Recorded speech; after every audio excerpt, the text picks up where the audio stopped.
This is going to be a very short live stream, but I wanted to come here and talk to you guys a little bit about rotational dating and how my students and clients are able to ditch through and cut through the struggle, the dating struggles, the nonsense that can often be, I don't know, I feel like it's like in the collective right now. Like we expect dating to be really, really hard, and so dating is really, really hard. So we are headed out for a family date tonight, and so well, like a family date day. So we're gonna be headed out in like 30 minutes. So how's everyone doing? Okay, so here's some key things that I want to talk to you about. Let's see, what do we want to really talk about today? The first thing I want to say is that I think that a lot of women fear rotational dating because they realize how powerful it is. And this is something that comes up a lot in private coaching with my clients, is that there's a part of them that actually is afraid that they're going to find the guy, that he's going to propose really quickly, that it's going to move and it's going to actually happen very quickly for them. And because internally a part of them fears marriage and fears commitment, they make excuses about dating or about like the environment or how it's not the right guys or online dating or whatever it is. But the truth is that once I start coaching them and we dig a little bit deeper, the real issue that's happening is that they're really afraid of commitment. And I totally get it. That was me. I used to be really afraid because I mean, if you really think of it collectively, we fought really hard for our rights. We fought really hard for independence. Like, this is the first time I think in women's history that we've had it this good. Like, we've have all our rights. Like, we get to have, we're not no longer considered property. We can practice any religion that we want to. We're not being hanged for studying, whatever, being feminine and studying herbs because it's considered witchcraft. Like, this is the best that we've have ever had it. And because this is new for us, there is still a part of us that fears somehow that being taken away. And I know that this was true for me. And every single time I coach a new client that's looking to get married, this comes up. In fact, I haven't coached anyone in the last at least 3 or 4 years where this didn't come up, right? So this is very much a thing. So it's not like you're afraid of not finding the one. I think a lot of us are afraid of finding the one. But here's the thing. What if you get to have marriage on your own terms? What if you get to have divine union on your own terms? What if the things that you desire and need, which is to keep a part of you still alive, to have independence, to have freedom, to carry on the romance and fun, is exactly what the masculine desires as well? He needs that too, right? So once we're able to resolve this, this is why my clients have so much success, because once they're able to really see that part of themselves that doesn't want it, that's trapping them, that's like tripping them up, that's like bringing up all the fear, it happens really, really quickly after that because all of them is backing them up. It's like all of your parts are aligned with you, if that makes sense. So let me see what you guys are saying before we carry on.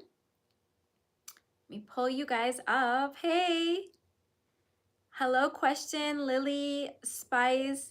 Hey, everyone. I've already talked about how to get over a breakup quickly. So in our world, there aren't too many breakups because we're not boyfriend and girlfriend, right? But the easiest way to get over a breakup is to literally get up and move locations. Go to someone else's house if you have parents in the area. Go to another city, go travel to another country if you can. Like, when you change locations, you change the paradigm. So stop staying in the same place and expecting to feel new feelings. Change your location. That's what I have to say about it. And please don't become any man's girlfriend ever again. Let this be a lesson that women, just because the way our psychology is, we just don't do well with that. Tyra said, yes, I've seen this many times. I've heard some women say they don't want to rotational date because they feel shame, like they're doing something bad. Interesting. I have had commitment phobia in the past. Perhaps it's still playing a role. I'm definitely in this situation. I have run from love due to fearing getting hurt or going through deep heartache again. It's been blocking me. So what I want to say about that is, I use the dentist example quite a bit. When a dentist numbs your mouth, yes, you don't feel the pain of the procedure that they're going to do, but you also can't feel the taste of your favorite dessert or whatever you like to eat, right? So when you are protecting your heart from heartache, you also can't feel joy. You also can't have full body orgasms. You also can't, experience the bliss that is everyday life. So there is a very high cost of protecting your heart. Honestly, I rather feel joy and all my emotions all day long than protect my heart and like not feel anything. So I totally get it. I've been in that situation, but you have to understand that when we protect or numb a part of us, all of us, all parts go with it. So we numb down the entire experience of life. I rather risk heartache and heartbreak every single day than not be able to feel the joy that I feel, the bliss that I feel, that like on this level, like it's level like heightened, right? Like you get to feel all of life. So I totally get you, but this is why working through this stuff and really, I mean, and it doesn't have to be long. I mean, if I'm being honest with you, it's like usually one coaching session and like just showing them what's really going on underneath their fear and why it's not happening for them. The other thing I want to say is that I am a huge, huge fan of matchmakers. I've never talked about this before publicly here. I do talk about this with my private clients quite a bit. I think that when women are internally hiding for fear of divine union, for fear of finding the one, for fear of losing themselves, or all the things that come up, they will just passively make up a couple of profiles online and then say, see, I put my profile up and nothing's happening. Every guy I'm meeting is a loser, or blah, blah, blah. It's not them, it's you. There is a part of you that's afraid.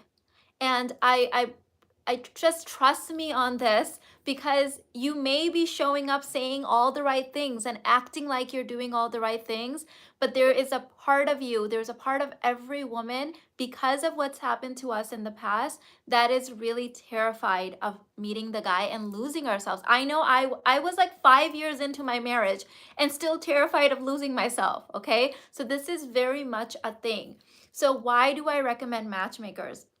When you go to a matchmaker, first of all, you get hands-on service. Like this woman or this man or this company that you're dealing with now has you. They know you, right? Like you can talk to them. It's not some passive like, spaghetti on the wall kind of like throwing up a profile. These people will also be able to point out your blocks. Not they're not going to be able to necessarily coach you unless that's part of their services, but here's what I have found. They will tell you if you need to like go get your hair done, or if you need to update your wardrobe, or if you're wearing too much makeup, or if you're not wearing enough makeup, like things that will like visually not like block your best first expression. And I'm not going to say that's the most important thing, but it is an important thing because how we present ourselves to the world tells a lot about how we feel about ourselves. And so you have to understand that masculine energy is very efficient. It conserves energy. And because masculine energy is very efficient, they have been evolved to take in a lot of information from a very quick visual glance. So when a man is like just walking and he glances at a group of women, he doesn't even realize this consciously, but like subconsciously, he can visually take in a lot of information. This is actually what makes predators really great predators. This is why male predators, they're so much better at what they do, right? And there's so many more male serial killers and all that stuff. It's because it's almost this animalistic thing. And of course, healthy male providers have it too, and they use it for healthy reasons. So when you are showing up insecure inside and feeling unworthy inside, feeling broken inside, feeling like you have to guard yourself, feeling like no one loves you, you are wearing that in your energy, in the way that you dress, in the way that you do your hair, in the way that you put yourself together. So when you go to an actual like matchmaker, they can, and if you're open to that feedback, some women, get triggered really quickly and they need to do their inner work first, but these matchmakers can guide you to your, some of those things. Maybe your posture, the way that you're holding your posture is giving away certain signals. So I really highly recommend matchmakers. I have had matchmakers in my own family over the years, and they're really good. It like with any profession, there is an art to it. It's not just a science. Like we were having this discussion with my in-laws this past weekend. Um, Irfan's cousin is an attorney and her husband's a neuroscience and neurosurgeon, I'm sorry. And something came up, I don't know what it was, and the question that they asked was how much of that is skill and how much of it is intuition. And I said, as you know, as an attorney and as a neurosurgeon, that everything is a mixture of skill and intuition, skill and magic, skill and that like extra thing that you know because you've been doing it, right? So it's the same thing. It's with matchmaking. It's that they can see you walk in the door and tell you some certain things. Plus, when I recommend my clients go to matchmakers, the ones that have blocks against getting married but that don't know it, they have so much resistance. And I'm like, tell me more about why you're not doing this. Like why it's okay to put the website up, the profile up, but this is freaking you out. And that's when all the stuff comes up. So put yourself in situations where it gets real, okay? Where it's like really coming home. It's like getting close. As I say, proximity to prosperity, right? So you're putting yourself in the field. And when you're afraid to do it, when fear shows up, when your resistance shows up, now you know you have stuff to work through and that it's not the dating app. It's always been you. It's always been you blocking yourself. Okay, let me see what you guys are saying.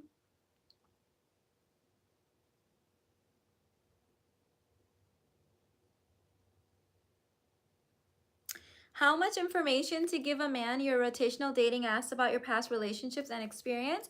So always keep it short and simple. So in the beginning, at least, this is not every guy that you're dating. It's not going to be your fiance or your husband. So you want to just keep it to, just haven't found the one yet. Something just simple and easy. So once it was getting serious, in when I was rotational dating, and like serious as in like I was engaged, and that's when like we both talked about our past and like all that stuff in detail.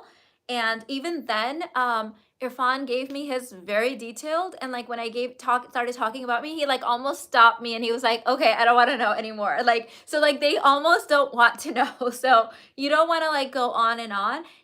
When you're talking to a man, speak in headlines. Do not give them the full report. Women communicate very differently than men do. Remember that women have the gatherers, like operating system is the best word that's coming to my mind, and men have the hunters gathering or hunters operating system. And so they just talk less and just give it to them in headlines.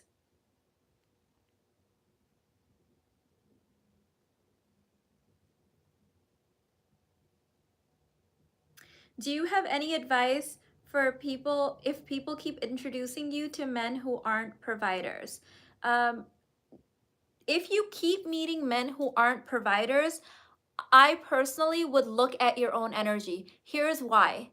Most men are providers. Like men are born providers. It's genetically in them. Okay. So men will often show up being politically correct, saying certain things. We've had this so much in my private coaching clients where a woman will ask a question and he will say one thing. And then as he gets to know her and realizes that it's safe to tell his real feelings, turns out, yes, he's happy to provide. So if something keeps repeatedly showing up for you, you have to go back to your own energy and your own belief systems.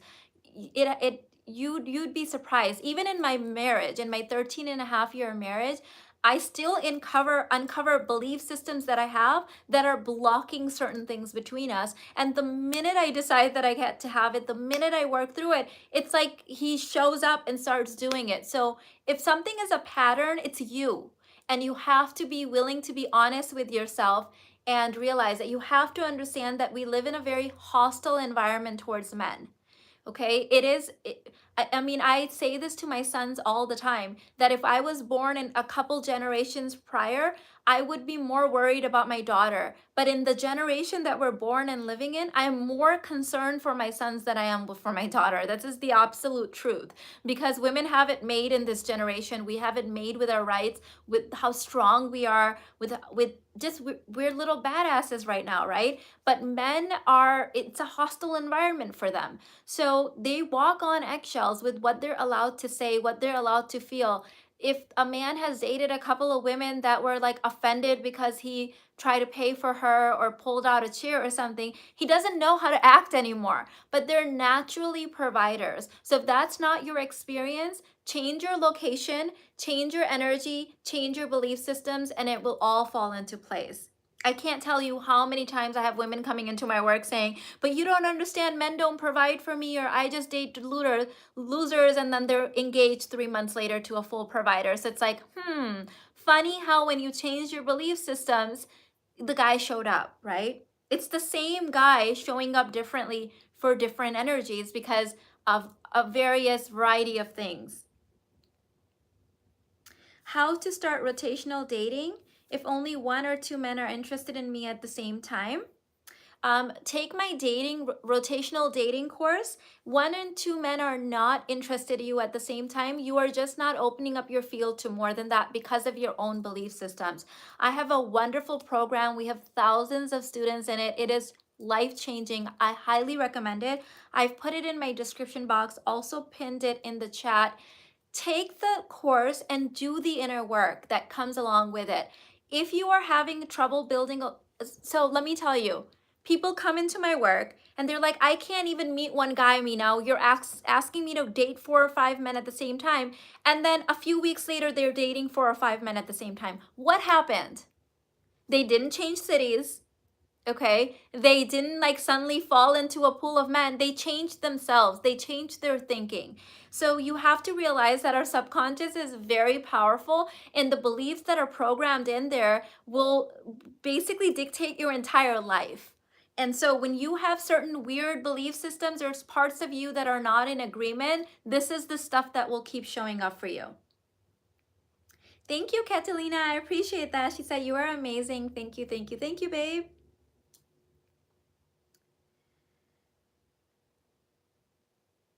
Hi, Mina. Thank you for being an inspiration. I love how you teach. I hope to teach and speak more in the near future. Start today. There is no such thing as the future. Start today. You'll get better and better every single day. Hi, Mina. I foolishly agreed to be a man's girlfriend 2 weeks ago and now regret it after being exposed to your content. How do I gracefully rescind my exclusivity? Thank you for your wisdom. So I talk about this in the rotational dating course, and what you're gonna do is you're gonna go back up to him and you're gonna say, babe, I wanna talk to you about something very important. When is a good time for that? Don't just spring it on him. The masculine operating system is very different than the feminine. They need to be prepared and open for talks. Let him know the time frame as well. It's going to take about 20 minutes. And then when he says now is okay, or next Tuesday, whatever, then you're going to show up and you're going to tell him with an open heart and the utmost honesty of what's going on. Say, I'm looking for marriage and I'm not planning on being any man's girlfriend. I really enjoy being with you if that's your truth, and I agreed to be your girlfriend because I really do like you, but I just want you to know that I am dating for marriage and I will not be exclusive with you or any other man, and I will continue doing rotational dating until I am claimed and taken off the market. And then let him own his experience. I cannot tell you how many times women will call me panicked, my clients, and or email me, my students, saying he freaked out, he said this, and this, and I'm like, stay calm, keep dating, and then he comes back 2 days later, 3 days later, a week later, and he's dating you.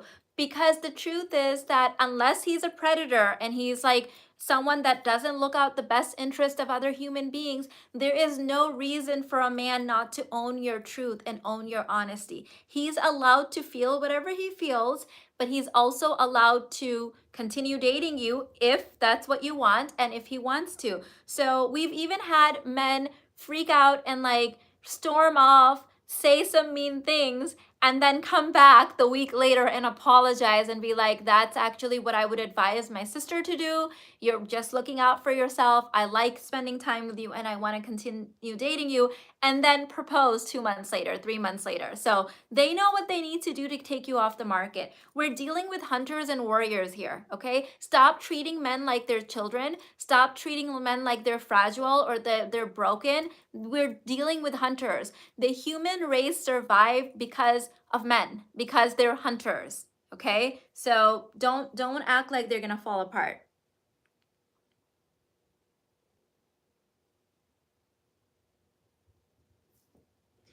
How long should I work on myself? You should work on yourself till the day that you die. If you are attracted to me and my work, that's what I'm planning on doing. Like, I'm not gonna be like stagnant and like be like, I am now done with my work and now I get to just die lame, right? Like, no. You get to work on yourself until the day you die, because I promise you, if you're a woman, you're gonna have new desires, you're gonna want new things, there's going to be new growth available to you. I have had that speech with the wrong guy. He couldn't handle it. He materially deselected himself. It's a win-win. I've had that with one of my clients too. So one of my clients, when she came in, she was dating one guy at a time. It was just a disaster. The guys were just not working out. And then she started doing rotational dating as soon as we started working together. And one of the men in her rotation was kind of giving me the heebie-jeebies and kind of giving her the heebie-jeebies, but he was saying all the right things and doing all the right things, but I can't explain it, but there was just something there for both of us where we were like, something seems off with this guy, even though he's saying all the right things. So anyways, he asked her to be his girlfriend. She politely declined, gave the no girlfriend speech.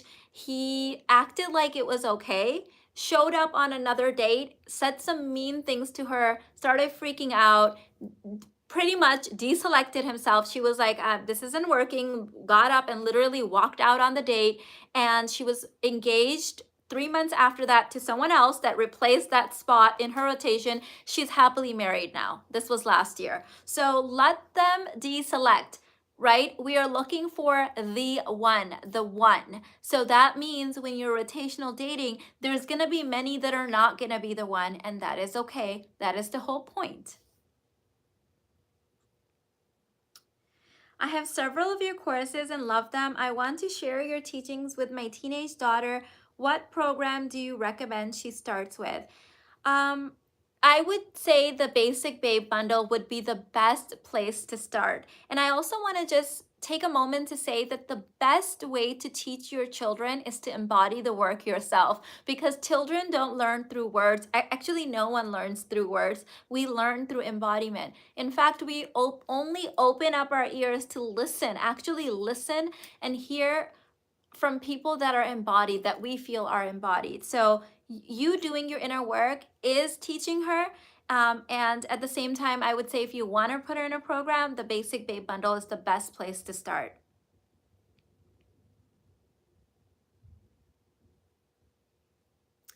Thank you, Christy. I appreciate that.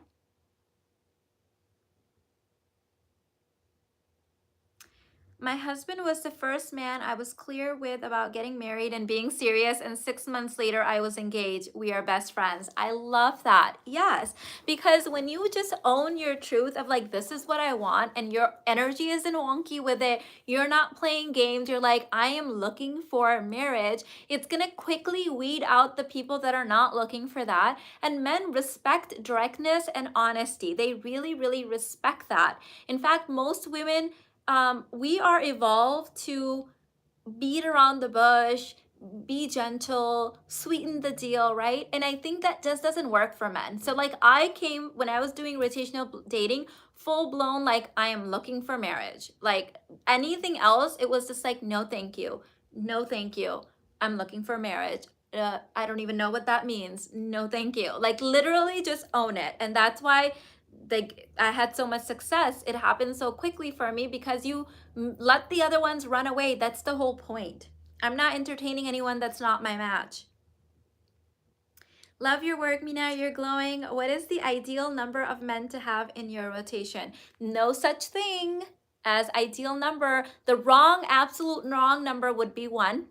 Okay, don't do that to yourself. We are just not wired for rejection the way that men are, because we've never had to deal with rejection, because we've always been the chooser, the decider, right? We choose. We choose whether men get to have children or not. That is true in all species, by the way, not just in Homo sapiens. So the wrong number is one. After that, whatever you can manage, 4, 5, 6, 7, like, the more numbers you have, the easier it will be, actually. Shall I accept a first date to a man who texts a lot of romantic flattery? Phone calls seem normal, but texts are overwhelming. Um, are you in the rotational dating program? What are your keys or requirements of entry? Like, I can't decide that for you. I don't know what your requirements of entry are, right? What are your requirements of entry? So every single woman's going to be different with her requirements of entry. That's why I have you decide on that in the program. Because for me personally, I am not a texter. I am actually not a phone talker either. Okay. So I don't do text messaging. I'm an in-person person. So I never spend hours texting. In fact, I remember Irfan would call me when we were dating, and he was in a different state when we were dating, right? I was in Chicago and he was somewhere else. And so he would call me and I would be busy and I wouldn't answer. And then he'd call me again 2 hours later. And then he would text me, "You're killing me." And then I'd call him back and he'd be like, "You're driving me crazy. You're killing me. Just like answer my call." So like, I was like, I'm just not a phone talker, but that's me. Some women love talking on the phone. So you cannot ask these like random questions. You have to sit down and actually create a container for your dating. What are your keys of requirements, like keys of entry? What will it take to get a first date with you? What will it take to get a second date? When do you kiss? When do you have sex? What will it take to get you off the market? When do you meet each other's children if you have any? What are your requirements, babe? I love that story. Thank you, babe. I know I have limiting beliefs about getting married and fears. What advice would you give me? I would say use the 6-step process in the Basic Babe bundle to work through that stuff. It is life-changing. I still use it to this day because at every level, there's going to be new limiting beliefs that pop up. In fact, the last few days, I have been doing a lot of that on myself as I'm going to Hawaii in the next few days, traveling for the first time in my life by myself. A lot of stuff is coming up and I'm working through it and I'm rewiring it. Yes, I'm in the program. I will do the entry requirement module soon. Awesome. Work through it. That way you know. The only way to show up in dating in your feminine is to have the masculine container. So he's bringing the masculine container, but you need to also have your own masculine container, because if you have to, when you're in your feminine and in that moment, if you have to decide whether you're going to kiss him or not, whether you're going to go home with him or not, that can be very jarring when you're in the feminine, because the feminine is very much in her pleasure. She's in her flow. So you don't want to have to make those decisions on the spot. You need to have an identity around those things. No, thank you, I don't go to a man's house. No, thank you, I don't do XYZ on a first date. Because you have to build that identity. That's why I have that module in there about your requirements of entry, so that you can have that container already set for you. Okay.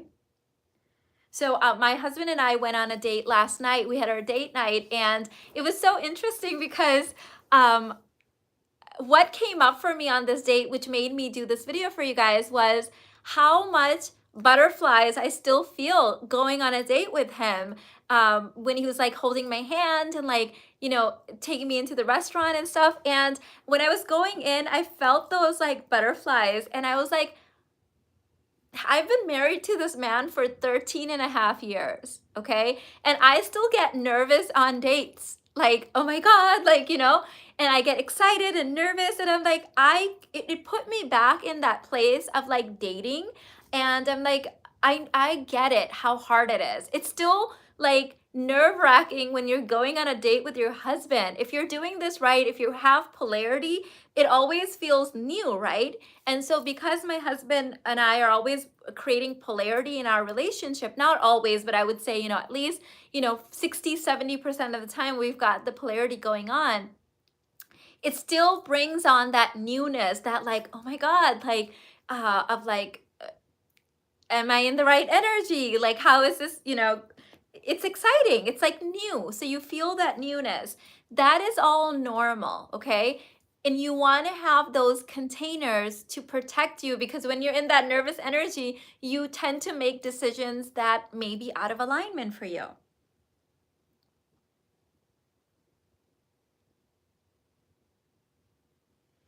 Wow, what you're describing is amazing. That's what I want as well. Thank you, babe. I shared one little picture. So you guys know I've been doing Instagram stories lately. I am loving Instagram stories. So if you're not following me on Instagram, you need to be following me on Instagram. It's linked in the description box, by the way.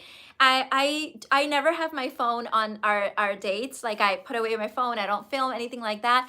But every time we get in the car, he always like reaches for my hand, and that's very significant in our relationship, because we did that on our first date. When we had finished dinner, we were going. He was gonna drop me back home, and he was like, "May I please hold your hand?" And he like extended his hand out, and he was like asking for my permission. And I thought about it for a second, and I was like, "Yes, that would be okay." And I like gave him my hand, and he will still bring that up. Like, he's like, it was one of the best moments of his life. And he's like, anytime that he's like feeling down or like having like a moment, he's like, he uses that memory as one of the best memories of his life to like bring him back into state. And I'm like, oh, that is so sweet. And so every time we go on a date, like, he will reach his hand out, and he won't ask for my permission this time, but like, I know what he's thinking. So this time when he did it, we were holding hands. I broke one of my own rules of like bringing up my phone on our dates, but I brought up my phone and I snapped a picture for you guys. So I shared it on Instagram stories today. Oh my God, that is so cute. I'm dying of love. Yes, girl. Yes. Love is fully available for all of us. It really is. Love is scary. Let me say something to you. Opening up my heart to love after everything I've been through, after the sexual abuse, after the rape, after my nightmare of a divorce, was one of the hardest things I've done. So I'm feeling the flutters right now as I'm saying it. It was hard. But it got to a point for me where the pain of not experiencing love and not being able to give love the way that I truly wanted to became so unbearable that I was willing to risk it all for love. Once again, right? Like this, that's the divine feminine, but it just became unbearable. And even in this marriage, I came in so constricted, so guarding myself. And every year we keep going deeper. I feel like we've just gone through another like awakening together where we're opened up our heart even more. It is scary, even now, where I know that I'm in a committed and safe relationship. But every time we go a deeper layer and I open my heart even just a tiny bit more, and so does he, it's very vulnerable. It's very scary, right? Like, Irfan and I are not perfect. We are two people that desperately wanted love, to give love and to be loved. And we both came from trauma and a lot of limiting beliefs. We've had to work for this. We've had to fight for this. It has not come easy for either one of us. We both came in addicted to suffering, and neither one of us knew it. So both of us came into the marriage thought the other person was wrong and the other person was ruining it. So that took a lot of inner work. The thing that saved us was that we were both committed to the marriage.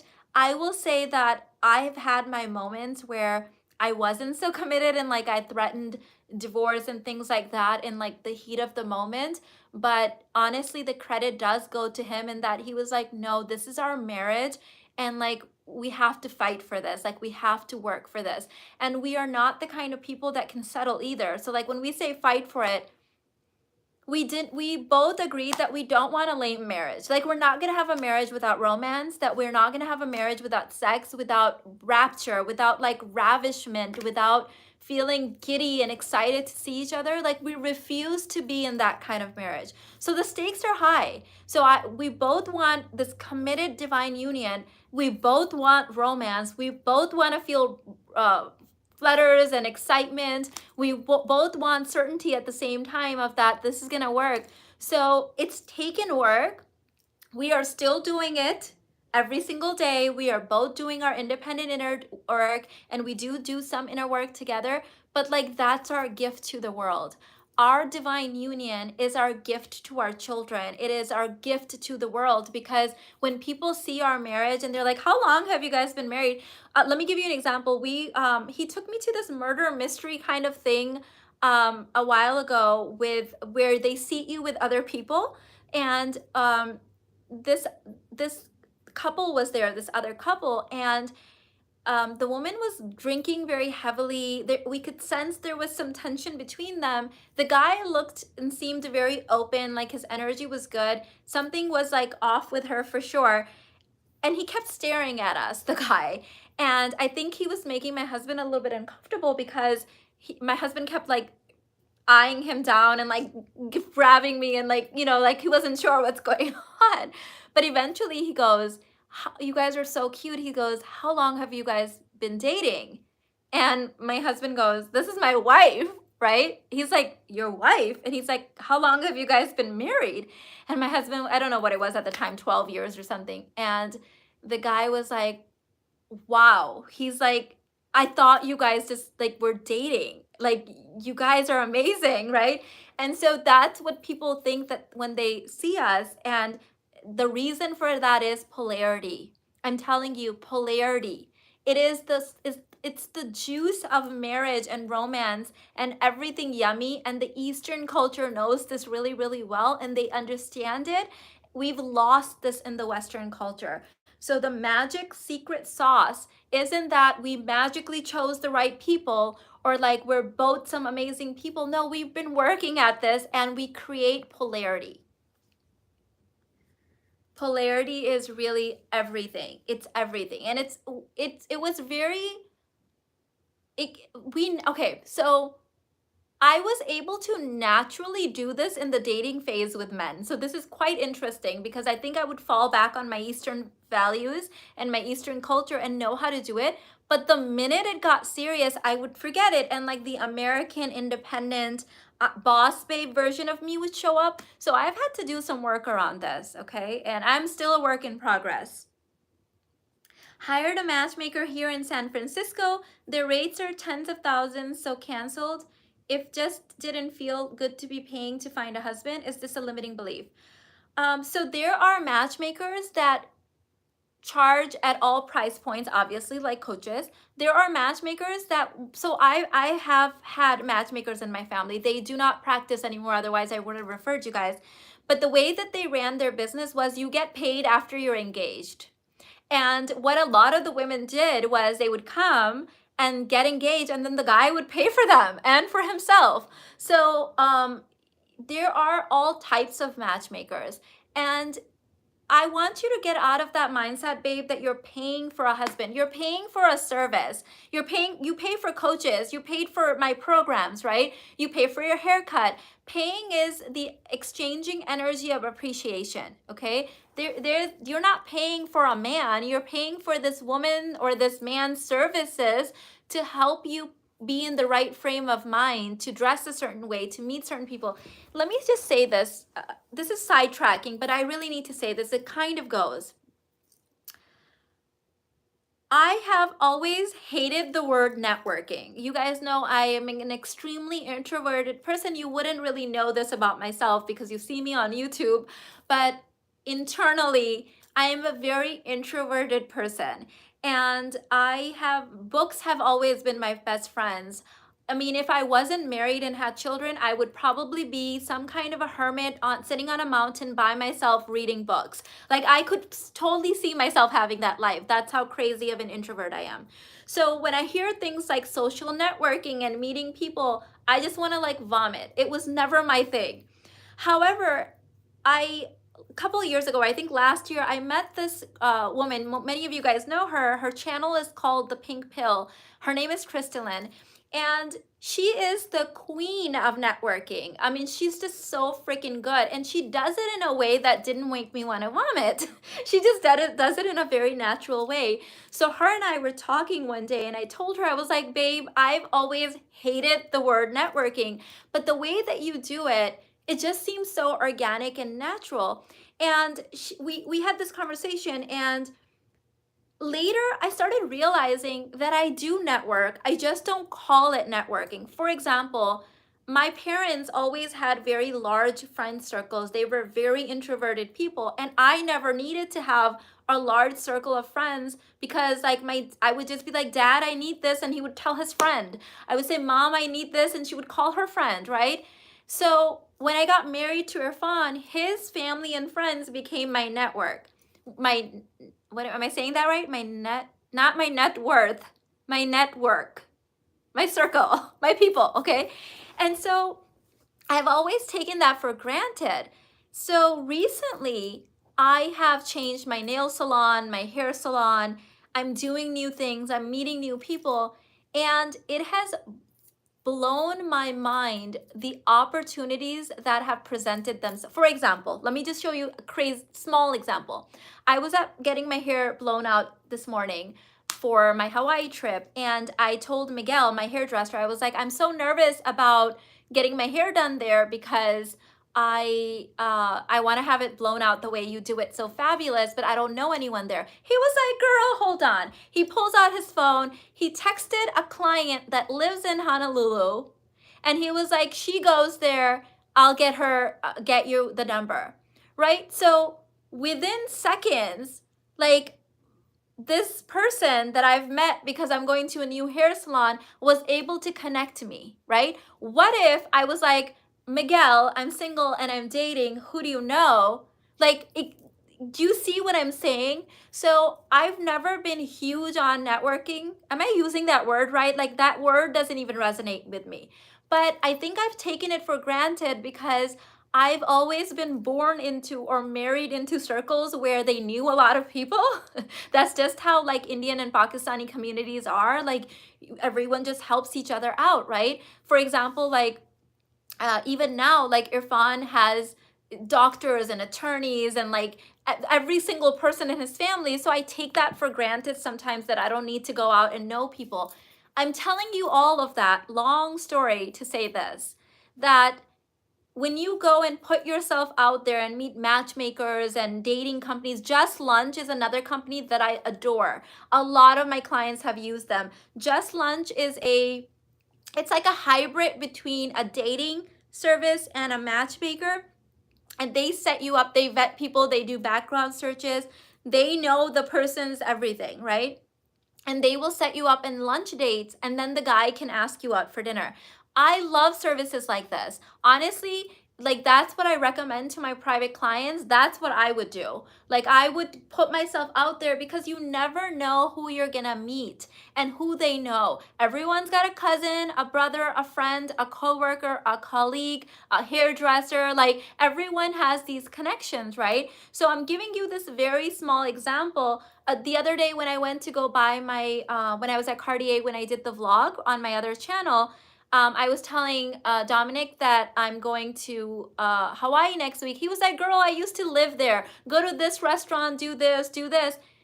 Do you see? So that's what I'm asking you to do. It's not about the damn matchmaker. It's about putting yourself out there. And ladies, I just realized I have been yapping for 41 minutes. I have to go. My family is probably all dressed. Let me see what you guys are saying. Oh, thank you, Healing Light. She said, advice for how to relate to a guy you're not attracted to and doesn't meet your love list. How to make the most of it. Keep him in, as long as he's not like off-putting or like, you know, anything like that. Like, if he's just a nice guy, but he doesn't meet your date, I would keep him in your rotation. Being in a rotation with multiple men's energies coming at you, I can do a whole video just on that, honestly. I don't even have time to get into it now. let me just say, one, it doesn't put you in clinging energy with your front runner. Number two, the other men can smell them on you. It is a very animalistic thing. You have to remember we are animals at our core. So it's not that you're having sex with these guys. It's not that. When you are dating other men, they can smell it on you. It's just like how a lion can smell out a prey, okay? So they know that you are a woman with many suitors coming at. So it puts them in that chase and competition energy. So unless he's like, off-putting or anything, keep him in your rotation, girl. I'll do a whole video on that. I feel like that could be a whole video. Thank you, Sarah. Thank you for the super chat. She said, just wanted to say thank you. I'm so happy you're back on Instagram. Happy weekend to all you babes. Keep that rotation on. Girl, yes, thank you. I have been loving Instagram. I hated it the first time I was on it. And like my perspective, everything's changed. And now that I know how to do stories, my son helped me. My son is like my official like photographer and everything. Now it's like game on. Now I'm like loving it. And thank you for the super chat, Kabibi, and sticker. I appreciate you, girl. You're so generous. Thank you, babe. Thank you. All right, babe. So I've got my programs listed in the description box. I do have spots open right now for coaching. I went through this whole thing where I was having this love-hate relationship with private coaching. I loved my clients. I loved coaching them, but like my schedule and everything I wasn't loving. And I revamped the whole thing. And I can't tell you, my clients are loving it. I'm loving it. It's like next level coaching. And because of the way that I'm structuring it now, I have so many more spots open now. So I can serve more people. My assistant was like, Mina, you're turning away hundreds of people. Like, we have to figure out a better way to do it. And I prayed on it for months, and the answer finally came to me. I did it like an experiment at first. My clients loved it. So that's what I'm doing now. It's a beautiful package. I have 2, 3, and 6 months containers available. You can go on my website and check that out. And if it's interesting to you, you can email my team and they'll send you the information. I love you guys so much. I've got to run for my family date. We're going to go out, do some shopping, have dinner. So I'm going to let you guys go. Bye. I'll share pictures on Instagram. Okay, bye.